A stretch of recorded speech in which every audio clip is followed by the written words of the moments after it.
Welcome to the University of St. Thomas's Theology Department's second lecture in our new lecture series, The New Frontiers of Theological Research. Our esteemed speaker today is Professor Anne King, who is Associate Professor of Systematic Theology at our department. Before I introduce the speaker, I would like to say a couple of things about the series and about essentially the future lectures in the series. Well, first of all, if you would like to be informed about the series that will take place in the years ahead, please leave us your email. So we promise simply to inform you as to when the lectures are going to take place, and we also promise not to spam you, as it were. Okay. We do have two other lectures planned in spring semester.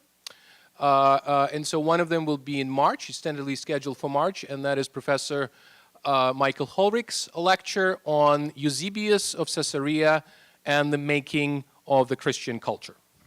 And then in April, we will also have Professor Terence Nichols's lecture on the Muslim-Christian dialogue. So that's the plan, and so again, just leave us your email and we will let you know as to what will be happening in the future. Now, Professor King, to turn to her work, received her doctorate from Fordham University in 1987 in systematic theology, and did her dissertation on the topic of the question of the person and subject in the Trinitarian theology of Jürgen Moltmann and Karl Rahner. So this is a question of how one relates Trinitarian theology, our understanding of the Trinity on the one hand, with theological anthropology. I'm also told that she is planning on publishing the dissertation in book form sometime in the future. She subsequently turned to the question of mysticism and published a book entitled Hildegard of Bingen, The Integrated Vision, on the 12th century female mystic, and particularly addressing both the aspects of St. Hildegard's biography as well as surveying in an accessible manner Hildegard's writings. Professor King has spoken widely on the subject of mysticism in general and on Hildegard in particular, and she's especially known locally for her public lectures in this arena. In the past years, Professor King's work turned to the movement that is apparently acquiring greater and greater force presently in society, and that is the so-called New Atheism. So her work took slightly different, in this regard, slightly different direction. Now, some of you would readily recognize the names of Richard Dawkins and his book on the blind watchmaker, and then also Christopher Hitchens, and that is the book under the telling title, God is Not Great, How Religion Poisons Everything. Okay, so obviously the new atheists very often present their position with a great amount of rhetorical flair and confidence, which apparently compensates also for their ignorance of basic religious and theological questions.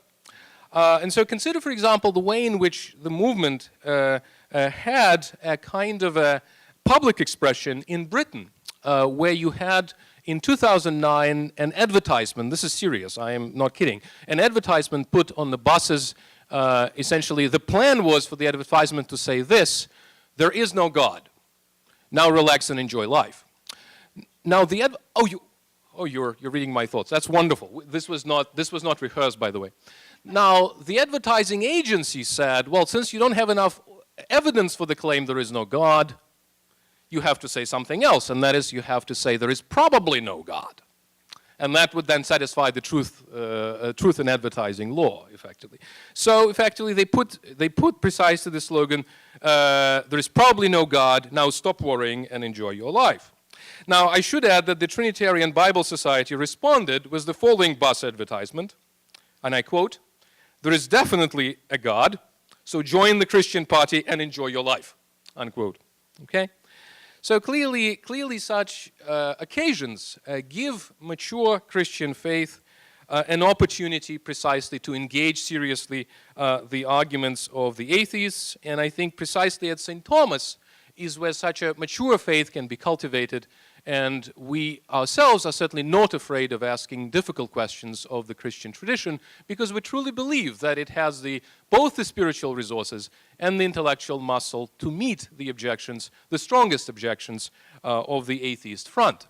And precisely to this endeavor, Professor King has contributed both as a scholar and as a teacher, teaching now for many years the course on atheists and apologists.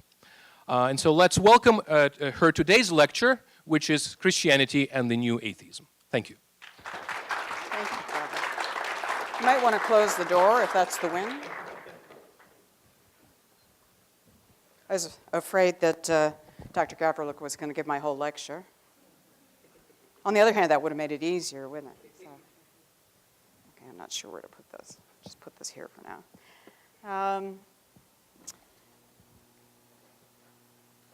I'm glad to see you all tonight. Thank you for coming out in November. You never know in a public lecture who's going to actually attend. A mixture of students and colleagues, hostile forces, the general public. So I will try and make my remarks as pertinent to you as possible, but we'll see how it goes. I was taught by one of my professors that one of the best things you could do when you give lectures is to say what you're going to do and then what you're not going to do. So you have some idea how you're going to follow this. I've divided my remarks on this subject into 4 general sections. I'm going to give you an introduction about why I'm writing this. I'm writing a textbook on this subject and why I think it's interesting. And then I'm going to go into detail and tell you who the new atheists are, at least 3 of them. And go into some detail there. Then I'll give you Christian theological responses to the new atheism. And finally, a more general question, which is what can Christians and Christianity need to do, or what do they need to do in order to challenge the challengers, and something about that. I've always been interested in this subject for a variety of reasons, but I'm writing a textbook on it because after at least 10 sections on atheists and apologists, I discovered that there wasn't a textbook that students could read. I'm not sure they're going to be able to read mine either, but I'm going to try. And all of my students are being very helpful in pointing out to me where they do not get what I'm talking about, so I hope that will be helpful. At best, systematic theology, which is what I do, and which nobody knows what it is, except Wikipedia, who is the authority on everything, and they define it as a discipline of Christian theology that attempts to formulate an orderly, rational, and coherent account of the Christian faith and its beliefs, which we'll see all of the new atheists would be horrified to know that Wikipedia thought we were rational. But systematic theology's task is to explore the questions of its tradition, in my case, the Christian tradition and the Christian and Catholic tradition, and so that it will be readily understood to a wide group of people. Systematic theologians who only talk to one another don't reach the audience that they're meant to reach. Most of the people in our tradition have originally been people who spoke to wide groups of people, and that's what I have attempted to do for almost all of my career, which does make it look as though I get all over the place sometimes.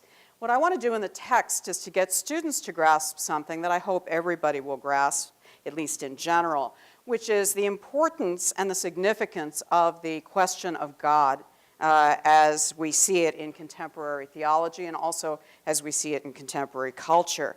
It's become rather routine in the West to assume that there is such a thing called real life, and that's secular life. And it's completely separate from one's religious convictions, that religion is a private thing, and as we'll see with the new atheists, is also considered to be an insidious thing, not just something that's private. Even secular lives are guided by beliefs and values and intuitions. Even secular atheists want to be happy or have rewarding lives. I call this approaching things as a worldview. Now, why do I think it's really important, even though most of the people I'm going to be talking about are Anglo-American and speaking in English? We live in a global world today, and we live in a pluralistic world. And people have different systems of meaning, so it's necessary to be able to engage them in those systems of meaning. This is not just the particular task of the theologian or the philosopher or the scientist. It's a question for everybody who travels the world. So there's a pattern of interpretation of meaning, and I would call that faith. It isn't always religious faith, but it's some kind of faith. For atheists, it's a set of guiding principles, and I will try and argue that at least in Dawkins' case, he has a very definite faith that we can look at as well. It's a very definite argument. So I think the idea that faith is only applicable to religious believers is the result of the whole trend in the Enlightenment. I'm not going to go on and on about the Enlightenment, but that's what I do in my classes. I start with the 17th century, the so-called Age of Reason and the Age of Enlightenment. You should think to yourselves, what should we name our particular time period? You know, I mean, they named their own. Wow, we're the enlightened types. One of the reasons I've been interested in this, I have an undergraduate degree in history, and I also grew up in a non-religious family. And even growing up in a non-religious, non-interested, not atheistic family, I was always turned off by sort of what I thought of as almost Enlightenment preaching. Here's something you can find anywhere on the net. Most of you are on the net, some of you are on it now. It said, the 18th century proudly referred to itself as the Age of Enlightenment, and rightfully so, for Europe had dwelled in the dim glow of the Middle Ages, when suddenly the lights began to come on in men's minds, and humankind moved forward. I'm not sure where womankind fits into the quote. Anyway, but the idea is that everybody kind of lived in squalor and a lack of intellectual thinking from the 5th to the 15th centuries, which is oversimplified and now is no longer generally accepted. Unfortunately, it's had the trickle-down effect of people thinking it should be accepted. Spending a lot of time on working not just on mysticism, but working on the Middle Ages, we're talking about an extremely complex period where people are thinking and asking questions. And so part of this was an irritation sort of response to things. Perhaps in response to that quotation, we might say another quotation. It was an age of reason based on faith, not an age of faith based on reason. So all of your initial thinkers in the Enlightenment, who, here's the not part, I am not going to talk about tonight, or about the classical form of atheism, unless we talk about it in questions and answers and discussions. We need to recognize and remember that figures like Descartes and figures like Newton used theological and religious explanations as part of their systems. So if you read Descartes' Principles of Mathematics, his Principia Mathematica, the fourth part is about a proof for God's existence. If you look at Newton's laws of mechanics, he actually brings God in as one of the various explanations for trying to explain the mechanics that are going on in science. Okay, so essentially, in terms of an introduction, what we're looking at is three large periods.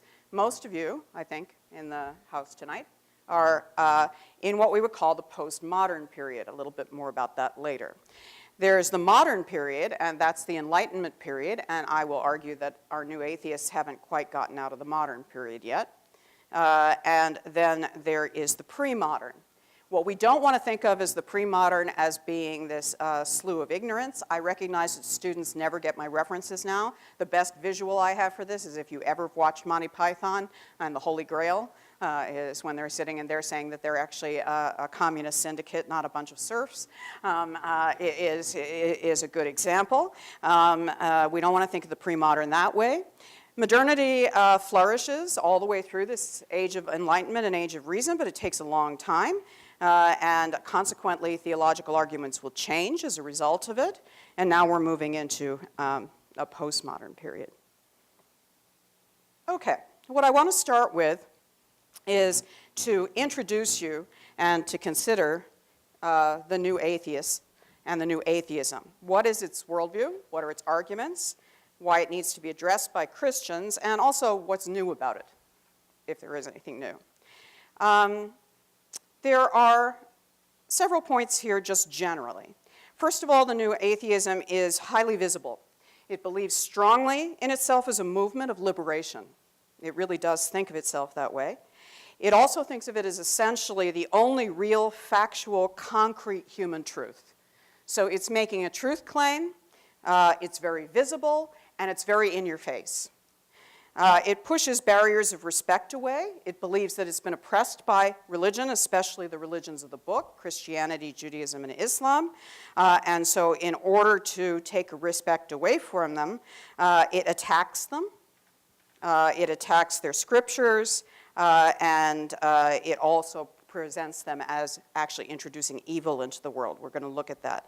This has really spilled over into popular culture, usually via the net, so that I was sitting there one time prepping one of my classes, and I was getting visuals for them for the first class. I do my best to do the shocking ones. So I got the atheist ones, and then I type in on Google under images, and I type in theism, and Google says, "Do you mean atheism?" And I thought, no. So I tried different keywords without much success. There's a really visible presence on the web in visuals and blogs, and which start with or resonate with the new atheism. People gush about how Richard Dawkins saved their lives and things like that. But this worldview actually pushes us to confront the inevitability that we all have to deal with, which is that we're here and now, and we're stuck with the circumstances that we're in. So what we want to do is not retreat to some sort of golden age, but Christian theology needs to engage with what's out there. And that's primarily what I'm going to be talking about tonight. And not everybody needs to be a scholar, but all of us need informed minds. I find that a lot of what the new atheists say doesn't always hold up to questions. There's a widespread misunderstanding about the discipline of theology. I don't see too many of my colleagues from other departments here. I certainly see students. It's important to realize that somehow theology isn't a sort of advanced religious education. It's not separated from life. You might as well say that the humanities were irrelevant as well, because they ask questions about poems. If you've ever tried to turn in an interpretation of a poem that has nothing to do with the lines and failed, you'll recognize there is some kind of standard in different types of disciplines. Theology makes the churches suspicious because they're afraid we'll go too far. Theology makes the academy suspicious because they're afraid that we won't go far enough. And in consequence, it's an interesting discipline, if not exciting, always, to be in. Okay, let's look at some of these new atheists. Now, first of all, having been robbed of my, my bus, but nevertheless not of other things.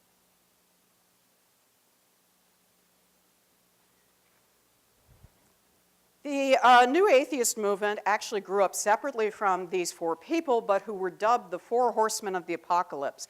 If you're familiar at all with the Bible, this is the idea of revelation, but this is the atheist triumph of revelation. I have a wonderful but much less respectable cartoon on the atheist apocalypse, where they're all riding up on various horses and dragons. I am reason, I am science, I am faith. So the first fellow over on this side is Richard Dawkins. He's called the scientist. The guy with the ears is Sam Harris, dubbed the scholar. Daniel Dennett is the philosopher. He's the one I'm not going to talk about tonight. And Christopher Hitchens at the far end, who is one of the three I'll talk about. Dawkins says in these quotes, if you can't read them, I am against religion because it teaches us to be satisfied with not understanding the world. Harris says religious moderation is the product of secular knowledge and scriptural ignorance. And Hitchens says that which can be asserted without evidence can be dismissed without evidence. Here are your buses. That's Dawkins on the bus. I have a lot of buses. I have about 16 of them. I've got ones from New Orleans, and I've got others, and the Australians were really keen on having There Is No God, Sleep In on Sundays, which struck me as being a rather loose argument, but nevertheless, it seemed to work. So here's Dawkins looking admiringly at one of the buses. Here's the Christian Party talking back. One of the things you need to remember about this is the three people I'm going to talk about. Dawkins is strictly in the English context in the UK. Harris is an American, and Hitchens has lived in both. These took place in the United Kingdom, and the argument about what kind of free speech there would be there. They have a different situation when it comes to church and state and religious dialogue than we do. Ironically, they have an established church, but the people as a whole identify much more as unchurched or secular.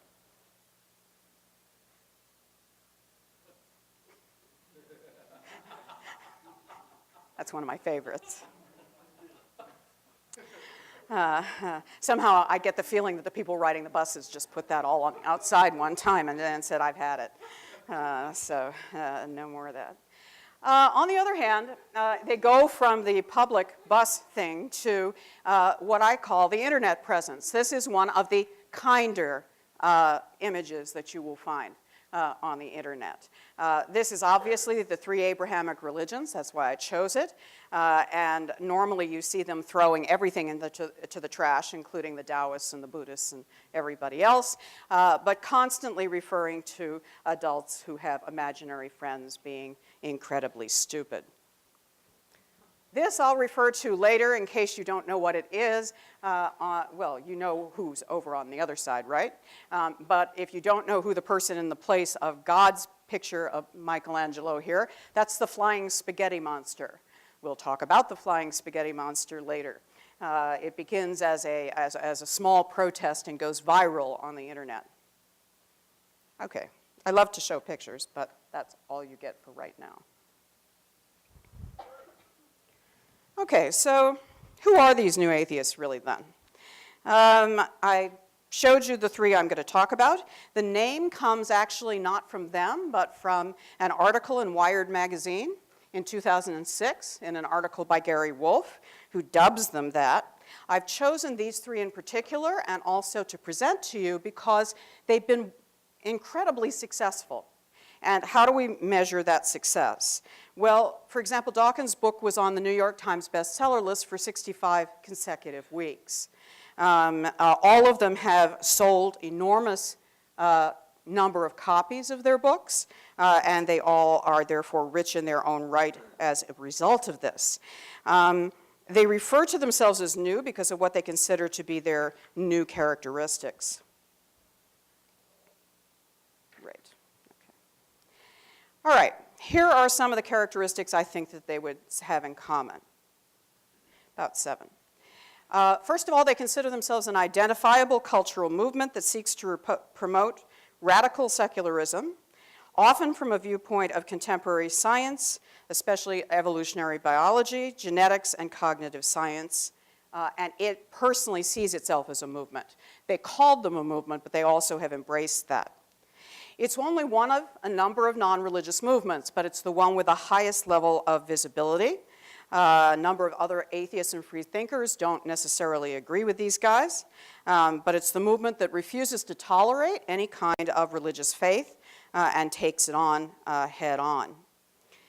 It's the most vocal of all the groups, determined to take on the oppression of atheists, to make it possible for them to come out and publicly state that they don't believe in God. It sees religion, especially as an institution, as responsible for a whole host of social ills and problems.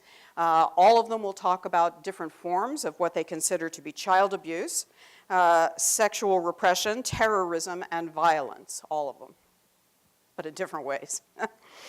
They're not obviously new. I mean, what I would think of as now, because they're new, I guess the old atheists, the classic atheists, Feuerbach, Freud, Marx, Nietzsche, they're not all that new in that sense, but they're new in their willingness to be confrontational with a rhetoric that is intentionally intolerant Dr. Gavriluk mentioned that briefly. I'm going to actually show you what that's like. And they've sometimes been described as being fundamentalist in their own outlooks, which they also don't take very well. So you can read infinite series of blogs about why this isn't fair.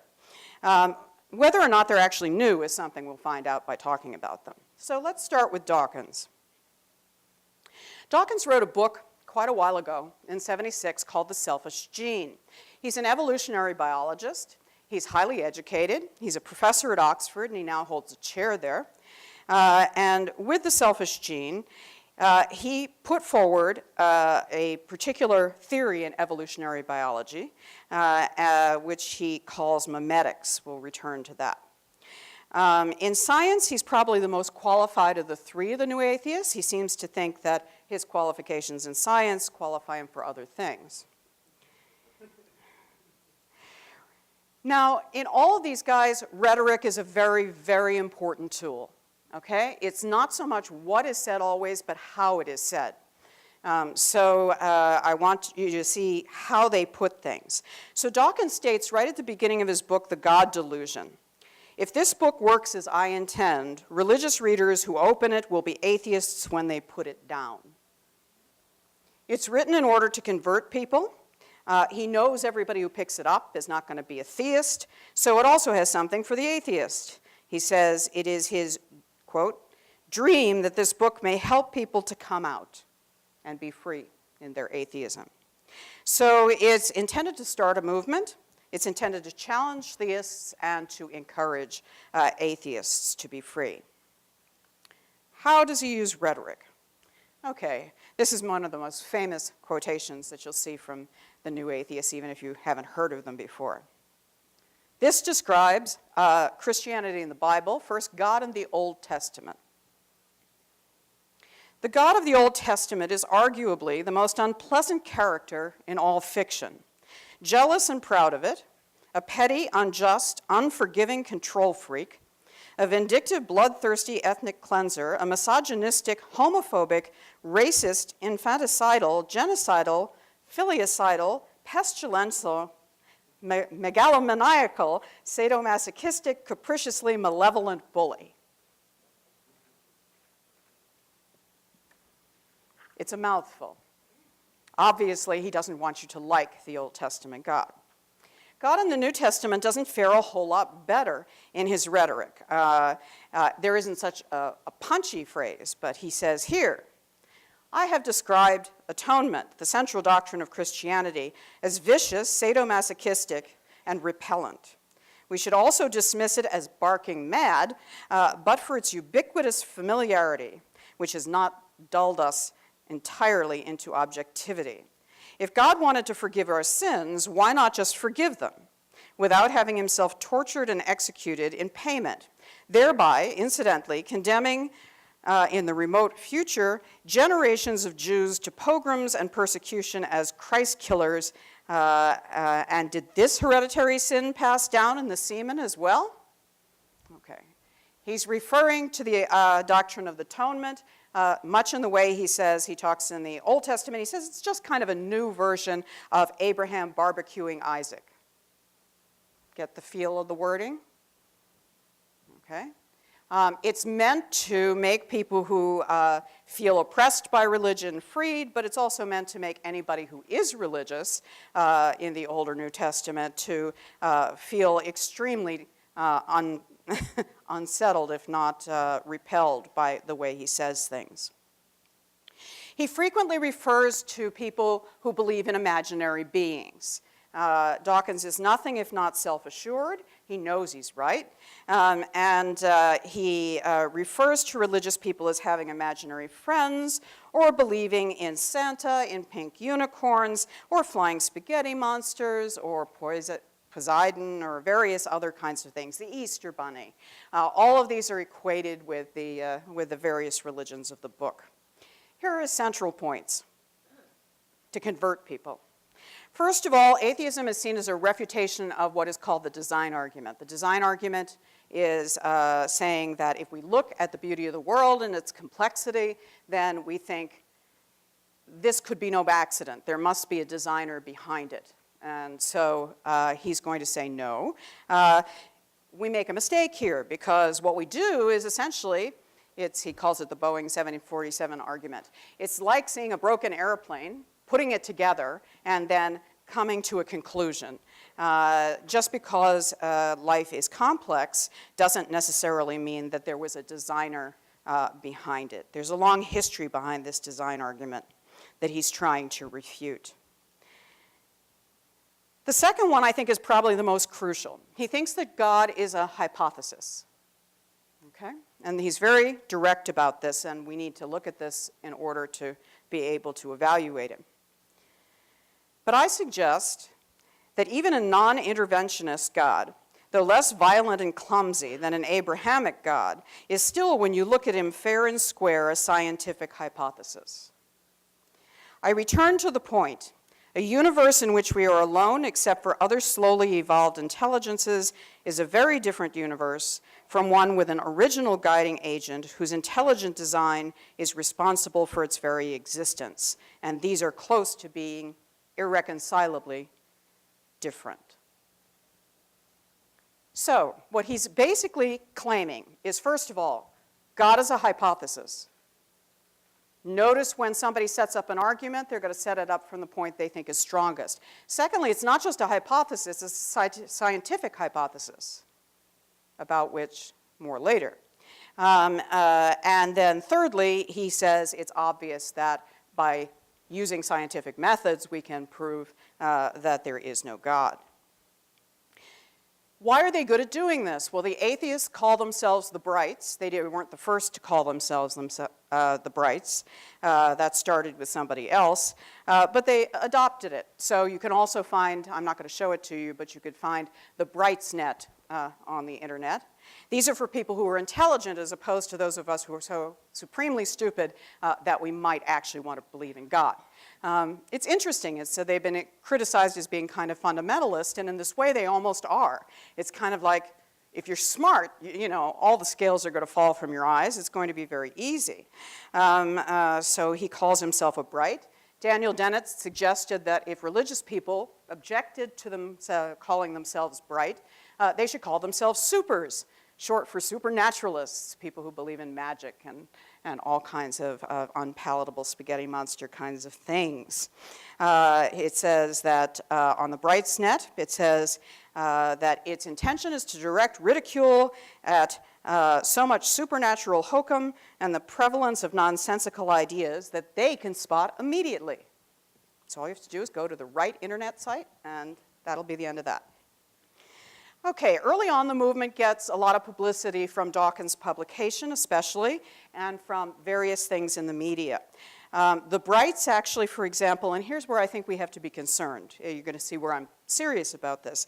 The number of people self-identifying as Brights numbered in 5 figures and spanned 85 nations within a year of the publication of the God Delusion. So they changed from a very small group to a huge group. The movements continue to grow. It's been accelerated by other releases.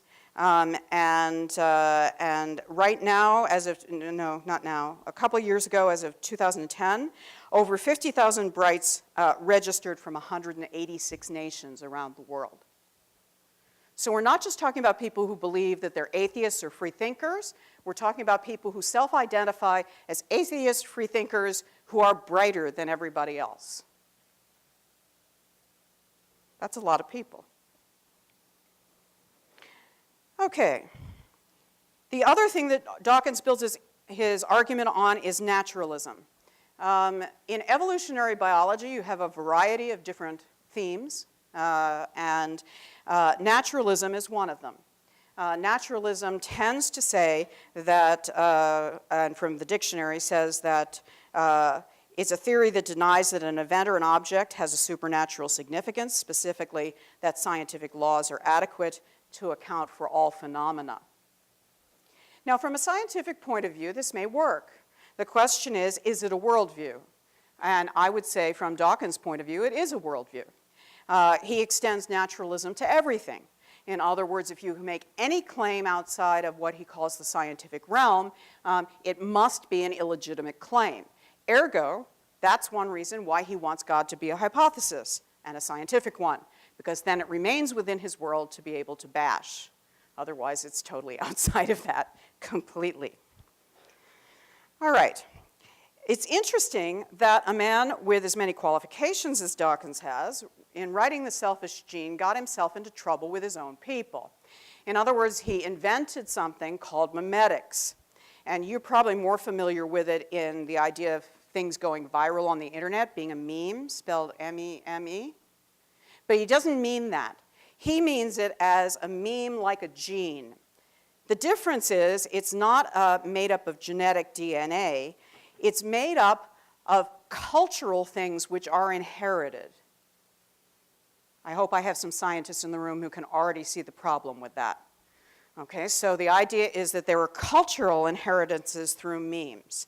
He started a journal on memetics, which is now defunct. Even people who are in biology are not so sure he can make any of these claims.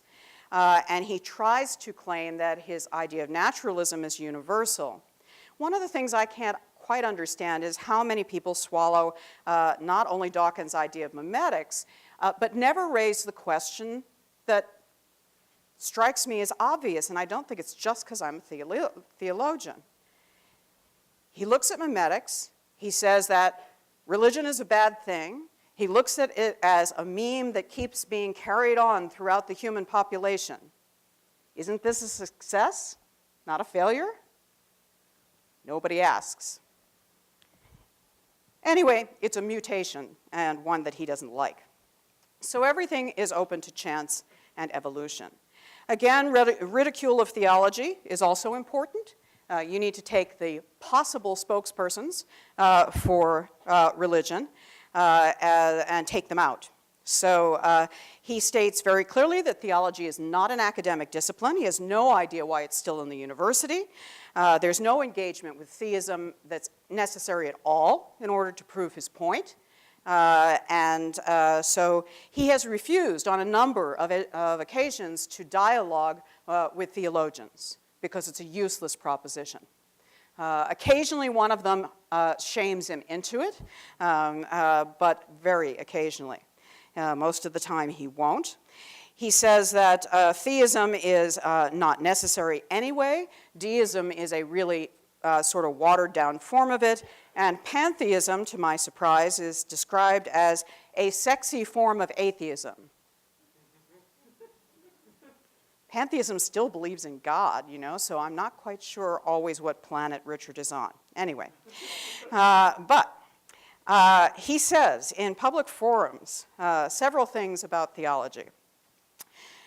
We who doubt that theology as a subject is all, who compare it with the study of leprechauns, are eagerly hoping to be proved wrong. Ha. Oh, that was me. Of course, university departments of theology house many excellent scholars of history, linguistics, literature, ecclesiastical art and music, archaeology, psychology, anthropology, sociology, iconology, and other worthwhile and important subjects. These academics would be welcomed into appropriate departments elsewhere in the university.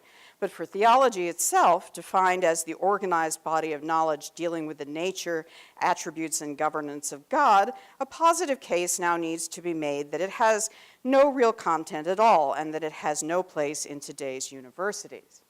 This is the objective statement. Here's the subjective, nasty statement. What has theology ever said that is of the smallest use to anyone? When has theology ever said anything that is demonstrably true and not obvious? I have listened to theologians, read them, debated against them, and I have never heard any of them say anything of the smallest use, anything that was not either platitudinously obvious or downright false. If all the achievements of scientists were wiped out tomorrow, there would be no doctors but witch doctors, no transport faster than horses, no computers, no printed books, no agriculture beyond the subsistence peasant farming. If all the achievements of theologians were wiped out tomorrow, would anyone even notice the smallest difference? Even the bad achievements of scientists, the bombs and sonar-guided whaling vessels, work. The achievements of theologians don't do anything, don't affect anything, and don't mean anything. What makes anyone think theology is a subject at all? Okay, I'm now totally useless. All right. One of the things we need to pay attention to with the new atheism is the fact that they are very, very savvy about self-promotion and about internet presence. This is one thing I mentioned about the kind of visuals that you get for atheism, but each of the new atheists lives on in very sophisticated internet presence, and I wanted you to at least be able to see some of this. Dawkins is sophisticated enough to do two things that are interesting. One is, depending on where you log in, the US or the UK, you get a different homepage, appealing to a different audience. The other is that he, and I think Harris as well, actually has a full-time sort of spin doctor. He's not just somebody who takes care of the site, but who also makes sure that the message is getting through. You've heard about imaginary friends. You'll get tired of hearing about it after a while. It has announcements and petitions and pictures. This is the spin doctor. No, that's Krauss. But putting things up here about Mormonism, censorship of textbooks to, you know, in many ways it's both humiliation and scare tactics at the same time. But putting it as it is sort of a very accessible site, and you can get involved, you can find out about them, there's a blog where everybody talks, and all of the rest of it. This is where the new atheism is very new, and this is where it is rather lamentably successful. I mean, I'm lamenting it. I was really depressed at the lack of presence of any of the religions of the book, but especially Christianity, on the internet in any form that was even a 16th as creative as what the new atheists are doing. Okay, the second guy I'm going to talk about is Sam Harris. He's an American. He's interesting because no one ever asks whether Harris should be believed. Dawkins at least has a chair at Oxford. If you didn't know that, he'll tell you again and again. Harris, on the other hand, if you type him into Google, comes up as one of the most prominent neurologists of our time. When Sam Harris wrote the book, The End of Faith, Religion, Terror, and the Future of Reason, he had finished his undergraduate degree finally after dropping out for 10 years. He'd been an English major. He traveled the world, spent a lot of time in the East, took a lot of drugs, came back, finished his BA in philosophy. He was studying in a neuroscience program while he wrote this book, but actually the book came out before he was enrolled in a neuroscience program. But he claims to be a neuroscientist. I work with a neuroscientist. I'm teaching a seminar with her. So, you know, and I grew up with people who were professionals in this area, so I'm just freaked out. I can't find other neuroscientists. I go through the web late at night looking for people besides him. Now, can hate language be rhetorically successful? Yes, it has been in the past, and Harris is very good at it. Seems to have sold an awful lot of Harris's books. He sat down and wrote this book after 9/11. He's clear, he's abrasive, he's given to a lack of definition of terms, and he's also given to hyperbole. In his reactions, he disparages Muslims in particular, and it seems as radical as what he criticized about them. Now, we're talking about Christians, but you need to hear what he says here, because this is one of those take a pause and a beat and say, did he really say that at the end of this? What will an Islamist regime, if it ever requires long-range nuclear weaponry, do? If history is any guide, we will not be sure about where the offending warheads are or what their state of readiness is, and so we will be unable to rely on targeted conventional weapons to destroy them. In such a situation, the only thing likely to ensure our survival may be a nuclear first strike of our own.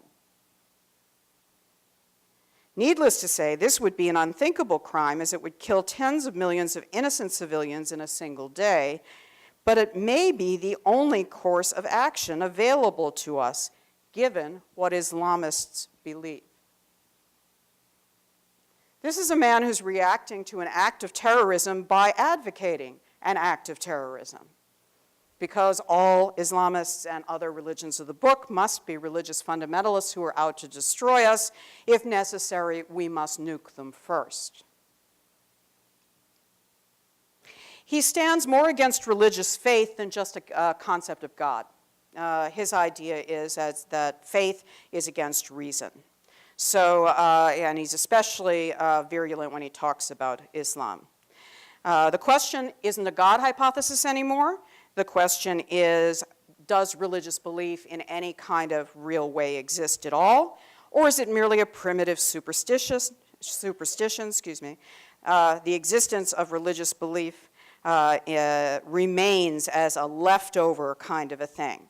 For Harris, all of religious belief is illogical and unreasonable. He believes that if you apply reason to the problem, then people will wake up and see that they no longer should believe in God. When he talks about Christianity, he uses examples, and the two examples he uses to characterize Christianity are the Inquisition and the Holocaust, as follows. I have chosen the Inquisition as a case study because there is no other instance in which so many ordinary men and women have been so deranged by their beliefs about God. Nowhere else has the subversion of reason been so complete or its consequences so terrible. The Holocaust is relevant here because it generally is considered to have been an entirely secular phenomenon. It was not. The anti-Semitism that built the crematoria brick by brick and that still thrives today comes to us by way of Christian theology. Knowingly or not, the Nazis were agents of religion.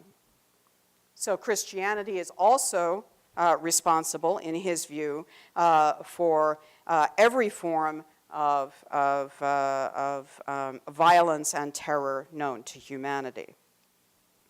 If we use reason, he believes that that and ethics together might save us. I'll mention it later, but where they get their ethics from is another question that Nietzsche would ask.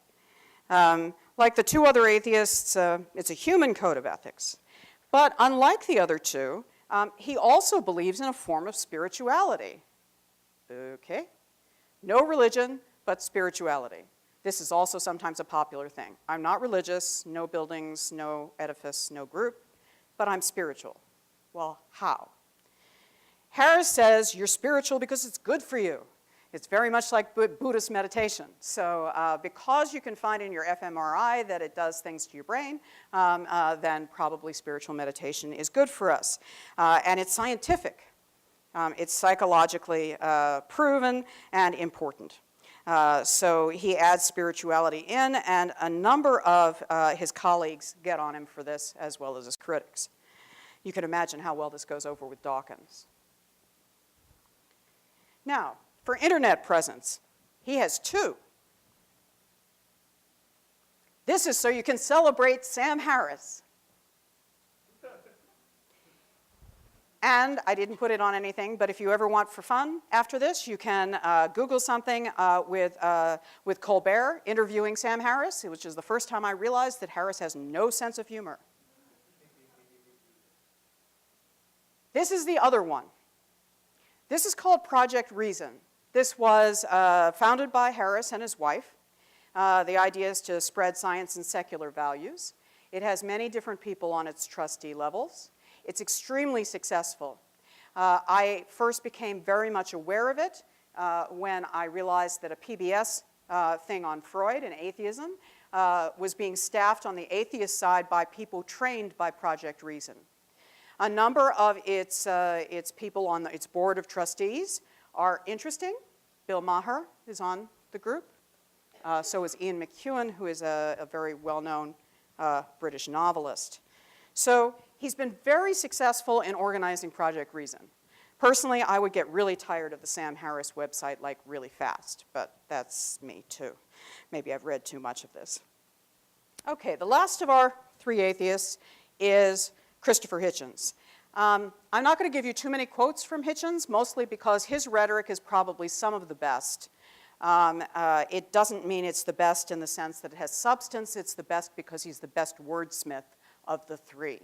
He's never boring to listen to. He worked most of his life as a journalist around the world, especially for Vanity Fair and for Slate. He's very good at skewering things, enjoys that. Been involved in politics and economics for many years. He's a very passionate person. He's very much about his experiences. He rivets in his use of words. He's very good with it.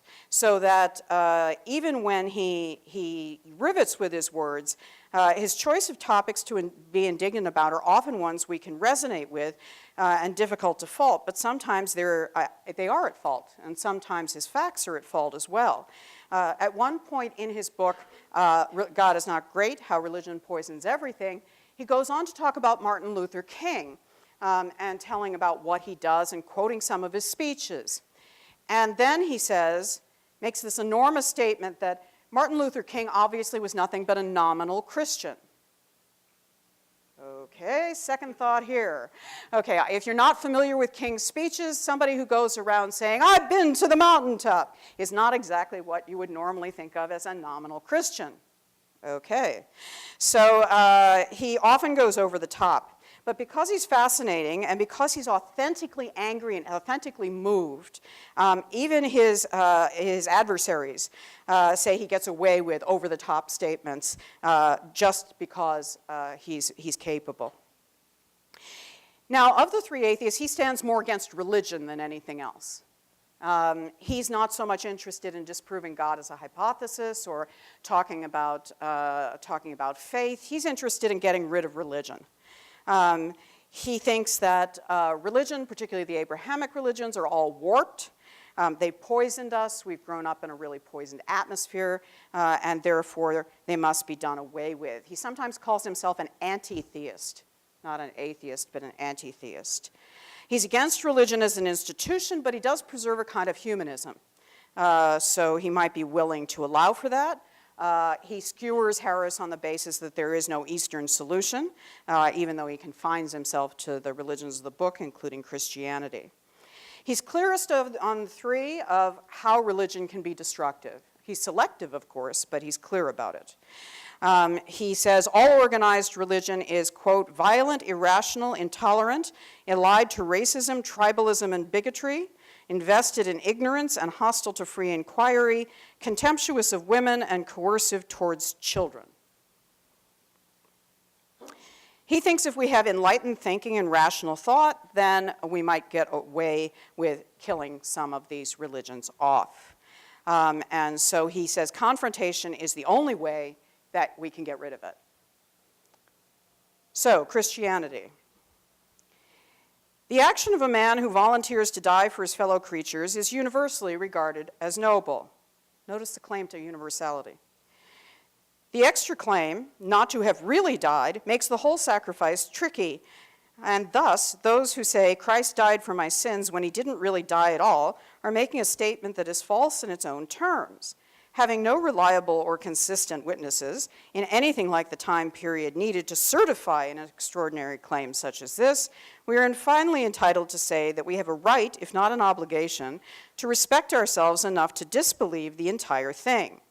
That is, until superior evidence is presented, which it has not been, and exceptional claims demand exceptional evidence. This is interesting for a variety of reasons, including a theological one. Christianity never claims that Jesus didn't die. As a matter of fact, it's a central idea that Jesus died on the cross. Resurrection is only necessary after death happens.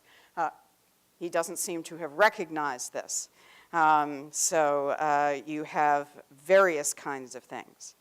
He's been often asked why he's so intolerant. And at a crowd at the University of Toronto, he said, I think that religion should be treated with ridicule, hatred, and contempt, and I claim that is right.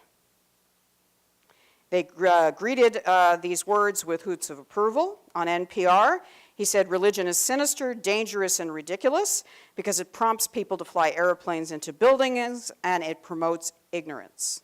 When asked why he couldn't be kinder to people such as Quakers or Muslims, he said, if I said to a Protestant, Quaker, or Muslim, I respect your belief, I would be telling lies to them. So he believes that he is being utterly honest. Unlike the other two, Hitchens' following is largely one that is not organized by him. So he doesn't have this kind of self-referential thing. And Hitchens, unfortunately, we lost Hitchens last year to cancer. His own website was called the Hitchens Zone, and you have, it's left off here at, in memoriam. His brother Peter was brought up just like he was, and as a theist, it's caused a certain amount of problems.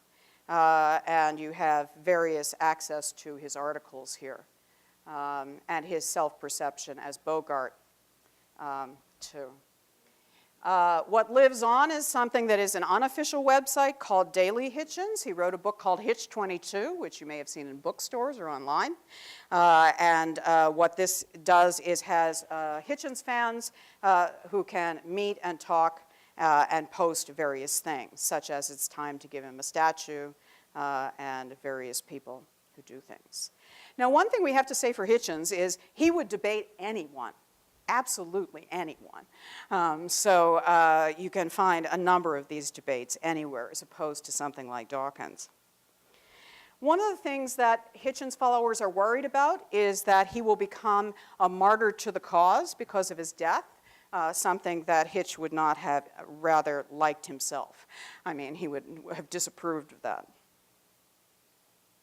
Okay, there are other new atheists like Dennett, who I'm not going to go into. He's kind of the philosophical version of naturalism that we find in Dawkins. Michel Onfray, who's speaking mostly to the French, and others. So, what are some Christian responses to atheism and the new atheism so far?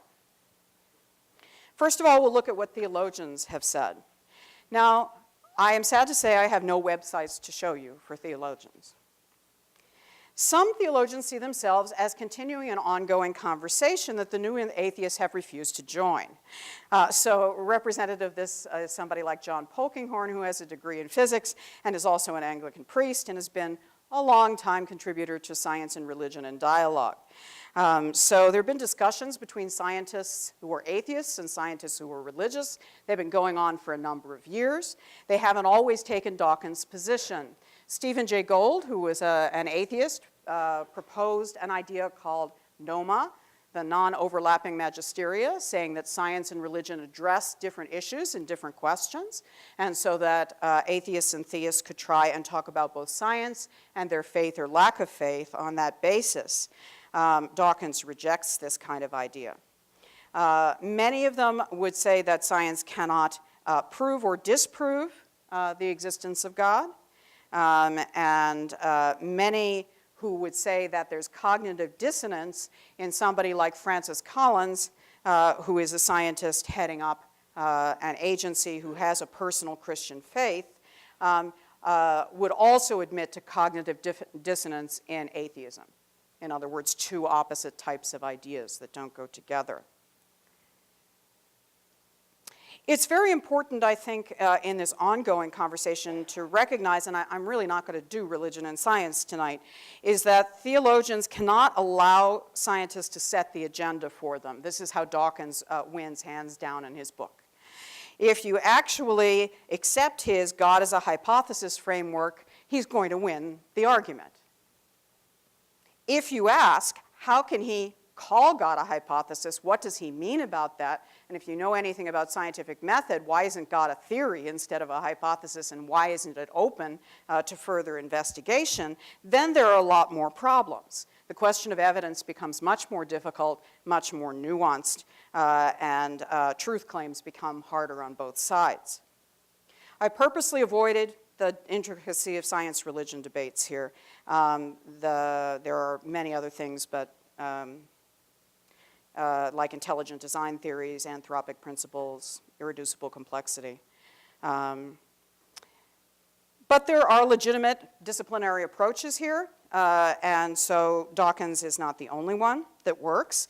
Other people will point out that other disciplines deal with many dimensions of existence that science can only study in certain ways. So what your brain looks like on love is not the same as the way you feel. My love is like a red, red rose hopefully means I am not in love with a plant.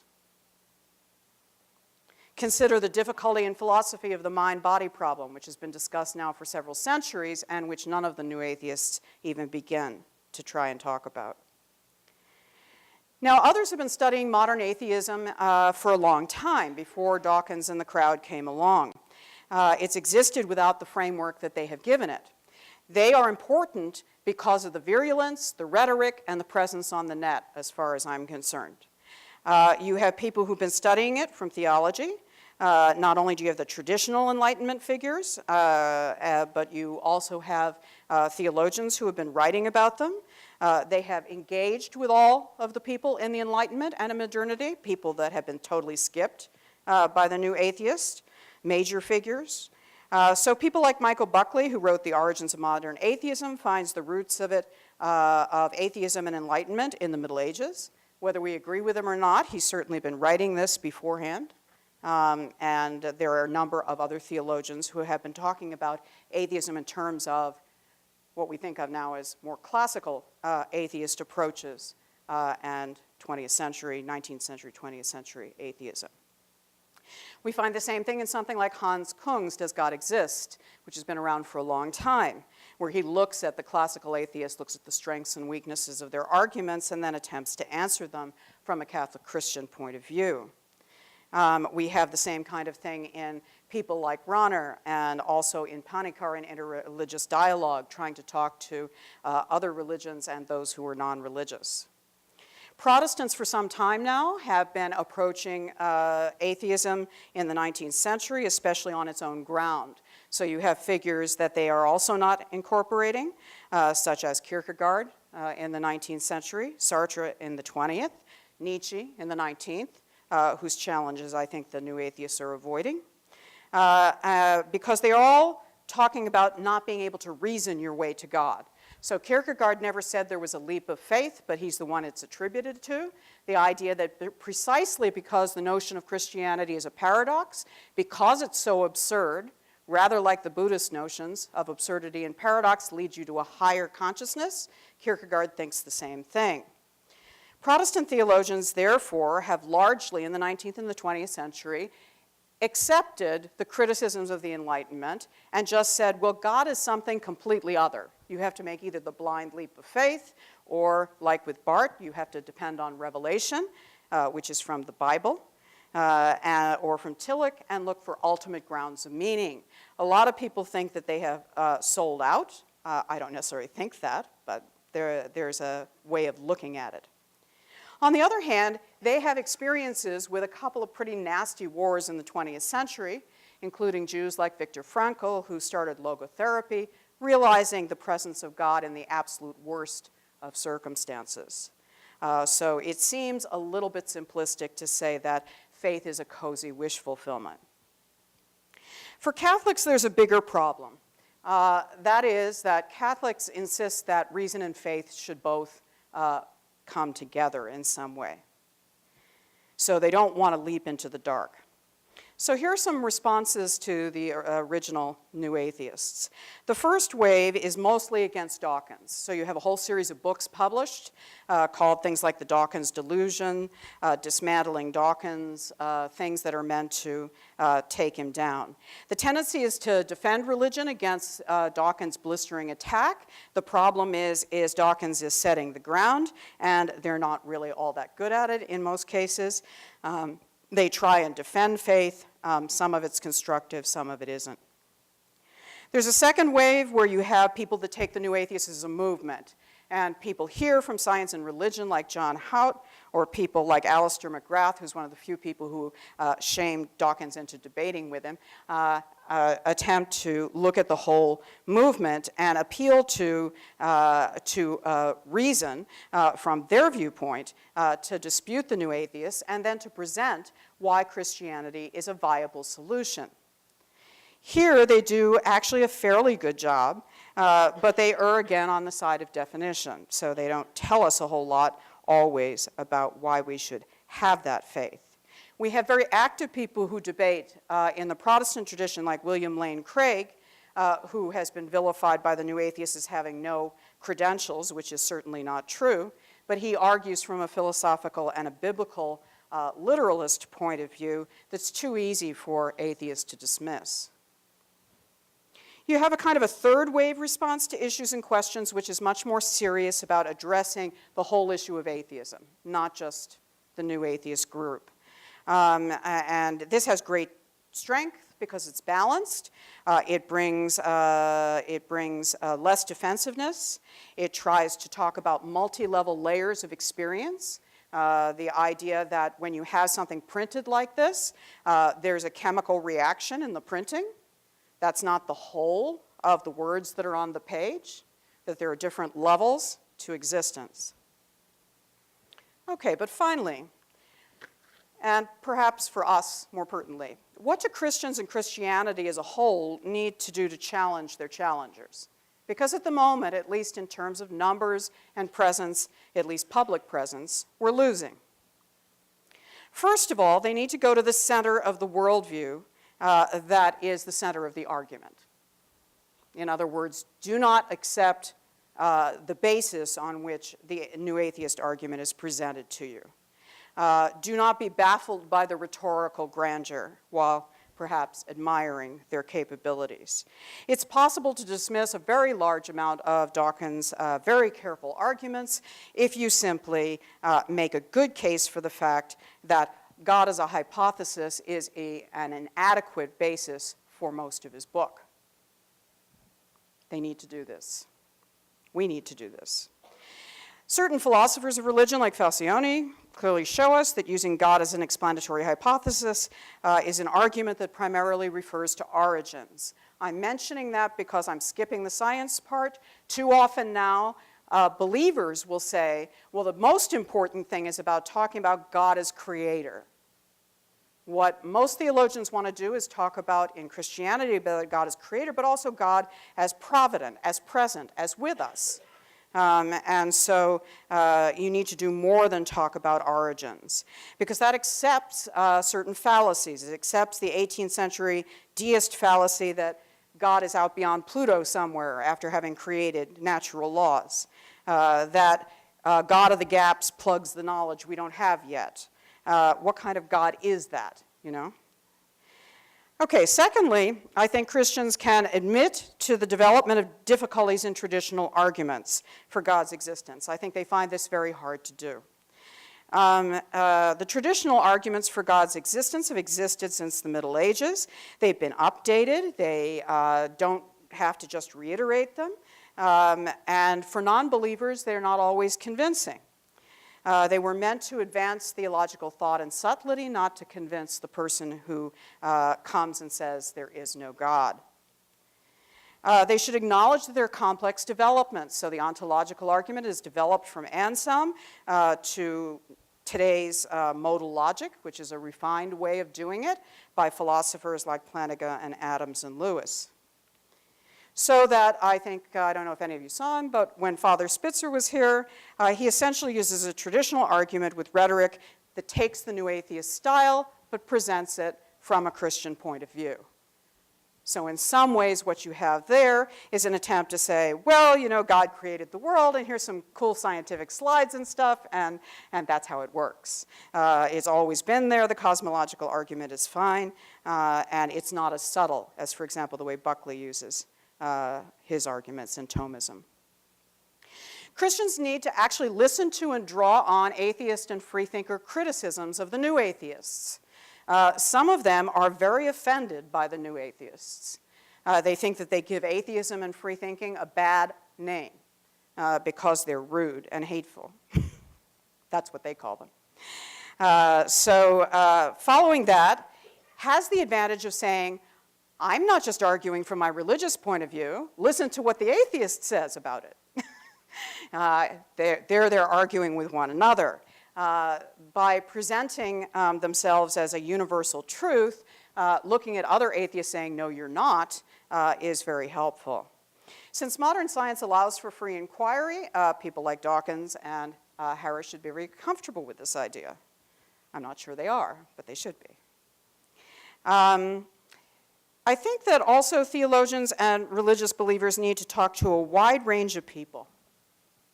This is one reason I'm giving a public lecture on this and not something else I do, particularly as Hildegard is now a doctor of the church and a saint. She would be maybe more timely for me. This is more timely for us. How do we get on the bestseller list? How do we stop preaching to academics? How do we stop easy answers? How do we stop just quoting the Bible or going back to the tradition. Not that there's anything wrong with either of those. But how do we prove the new atheists wrong? That we're not simple-minded, that we're bright, that we're able to deal with their arguments? We need to have fair arguments from the point of view of Christian belief. We need to point out that they are no longer a persecuted minority, especially in England. Atheism, that is. Maybe Christians are, at which point it changes the argument again. Atheists are always saying it's all right if I use all of these terribly vulgar language and images because I'm just so oppressed, and I just don't buy it.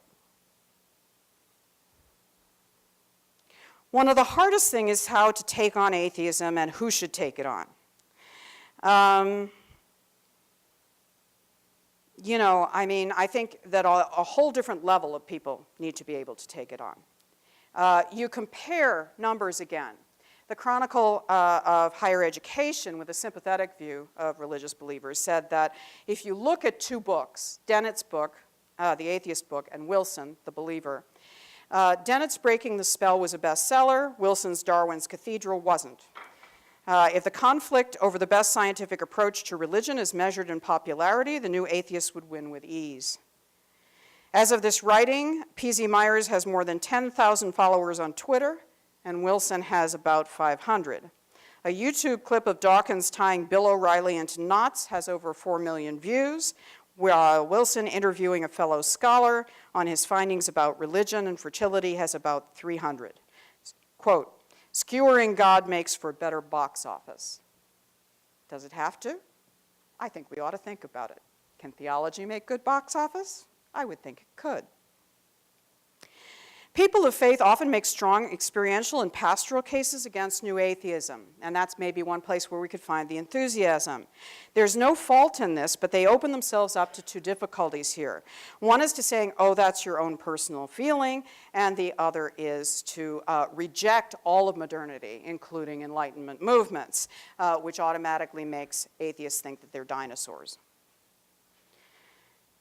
Okay. Christianity needs a cogent, attractive, and organized web presence. I already mentioned that. One that successfully uses technology not just to beat home a point, not just to restate something, but actually uses it creatively, the way we've seen some of the new atheists use this.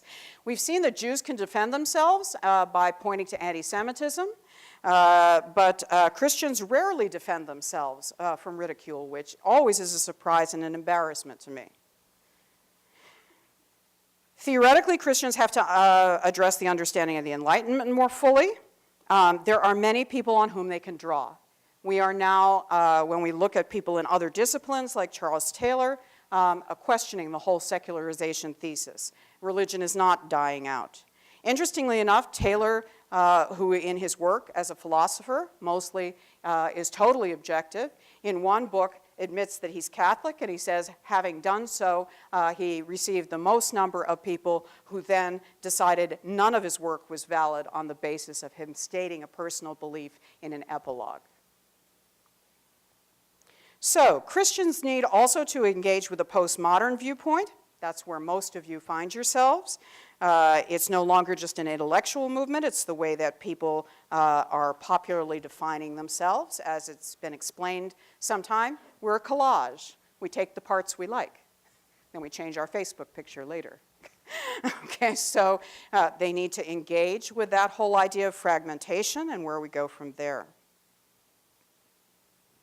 I'd like to close really not with my own words, but with somebody else's, which I find to be really good ones. Václav Havel, who was a great man, I think, a humanist, president, in 2003, long before anybody heard of the new atheism, said this: "The end of the era of rationalism has been catastrophic. Armed with the same supermodern weapons, often from the same suppliers, and followed by television cameras, the members of various tribal cults are at war with one another. By day, we work with statistics. In the evening, we consult astrologers and frighten ourselves with thrillers about vampires. And yes, there are still thrillers about vampires. I have trouble with that. The abyss between rational and spiritual, the external and the internal, the objective and the subjective, the technical and the moral, the universal and the unique, constantly grows deeper and deeper. It logically follows that in today's multicultural world, the reliable path to coexistence lies deeper in human hearts and minds than political opinion, convictions, antipathies, or sympathies. It has to be rooted in self-transcendence, which is a hand reached out to those close to us, to foreigners, to the human community, to all living creatures, to the universe.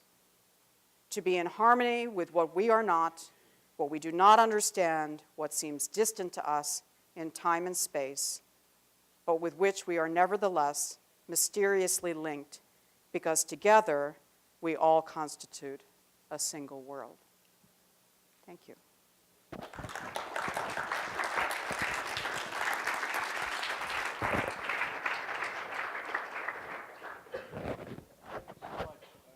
King, for your engaging, courageous, and extremely interesting lecture. We have about 10 minutes for questions, comments, so we will actually have 2 microphones for the audience to use. And so if you could raise your hands at this point, we could subsequently give you the mic to speak.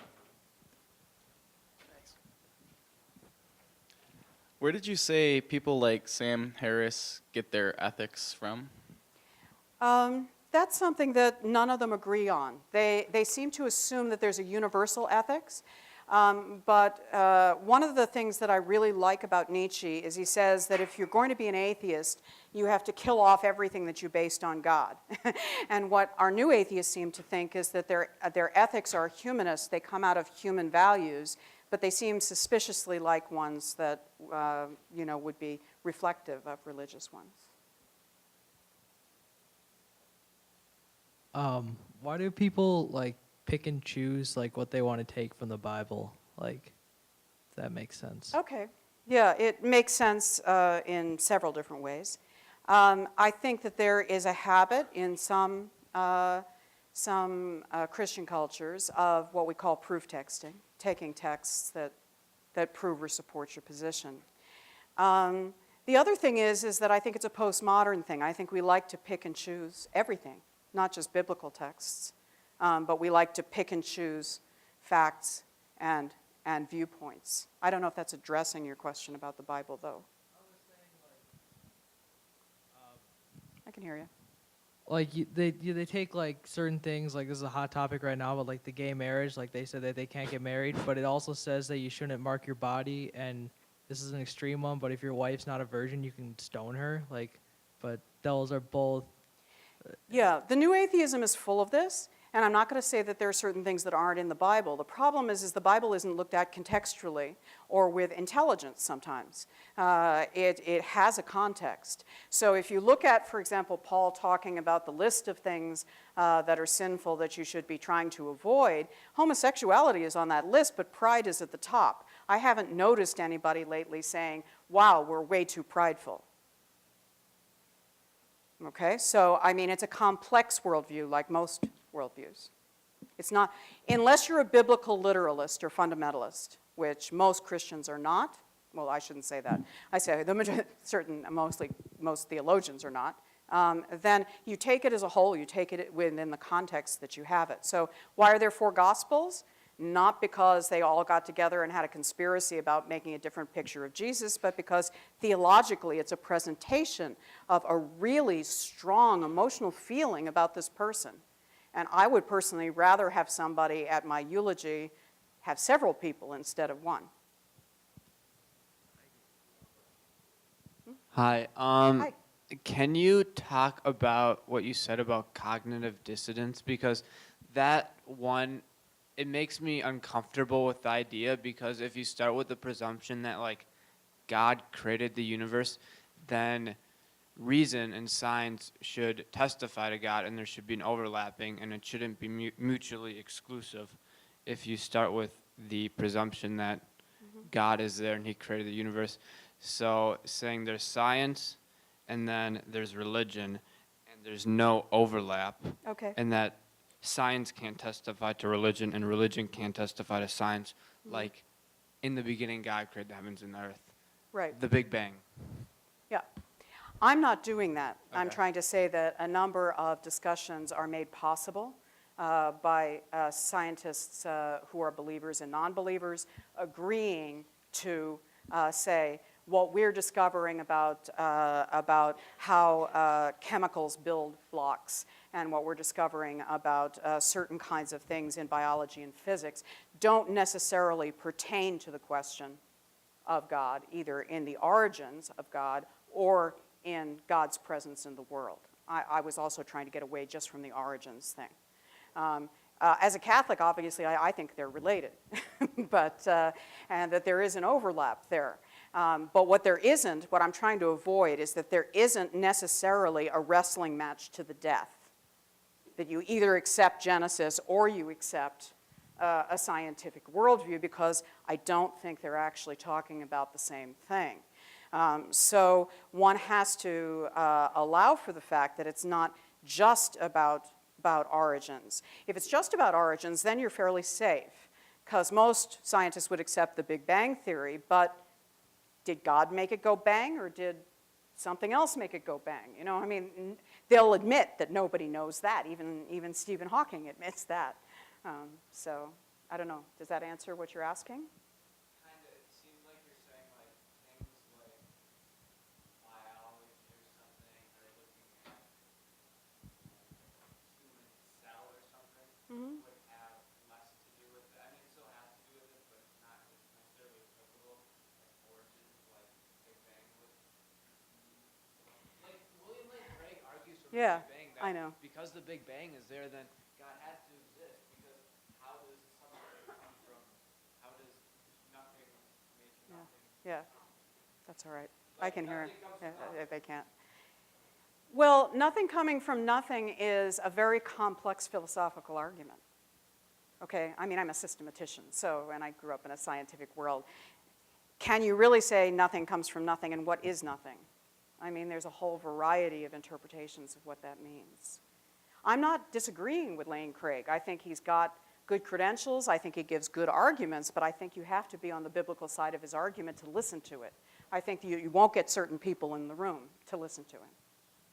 I can listen to him, but I don't know that, other people would.